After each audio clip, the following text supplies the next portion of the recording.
আবারও চলে আসলাম ছোট্ট একটা মিনি ব্লগ নিয়ে, কারণ তোমরা মিনি ব্লগগুলো দেখতে ভীষণ ভালোবাসো। আজকে ছিল সোমবার মানে আমাদের বাড়িতে কিন্তু নিরামিষে রান্না করা হয়।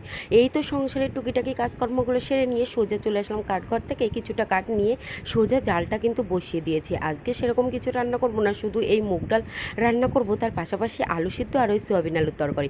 এই তো এখানে ডালটা বেশ ভালো করে সিদ্ধ করে নিচ্ছি, এর মধ্যে একটু লবণ তার পাশাপাশি হলুদটা দিয়ে বেশ ভালো করে কিন্তু আমি ডালটা সিদ্ধ করে নিলাম। আর আমাদের বাড়ির প্রত্যেকেই কিন্তু ডালটা বেশ পছন্দ করে, বেশি গাঢ়ও না আবার বেশি হালকাও না, মিডিয়াম ডালই কিন্তু বেশি পছন্দ করে, সব থেকে টক ডালটা বেশি পছন্দ করে। এই তো এখানে হচ্ছে ডালটা বেশ ভালো করে জলটা দিয়ে আমি ফুটিয়ে নিলাম, এবার কিন্তু নামিয়ে নেব। এবার হচ্ছে দেবো ফোড়ন। তো ফোড়নে দিয়েছিলাম একটু আদা বাটা, তার পাশাপাশি শুকনো লঙ্কা 4-5টা, আর দিয়েছিলাম পাঁচফোড়ন। বেশ ভালো করে কিন্তু এই তো এখানে ফোড়নটা দিয়ে ডালগুলো কিন্তু আমি দিয়ে দিয়েছি। এবার আরও কিছুটা নামিয়ে নেওয়ার পরে এখন কিন্তু আমি এই ডালের মধ্যে জিরের গুঁড়ো দিয়ে দিলাম। অন্য সাইডে এখানে আমি ভাতটাও কিন্তু বসিয়ে দিলাম। তো আগে থেকে আলুগুলো দিয়ে নিলাম, আলুগুলো যেহেতু বড় বড় করে কেটেছি তাই আলুগুলো আগে দিলাম। এবার সবার লাস্টে আমি চালগুলো দিচ্ছি। আজকের মেনুতে কিন্তু এই সিম্পল খাওয়া দাওয়া ছিল। কাদের বাড়িতে কী রান্না হয়েছে একটু কমেন্ট করে জানিয়ে যেও।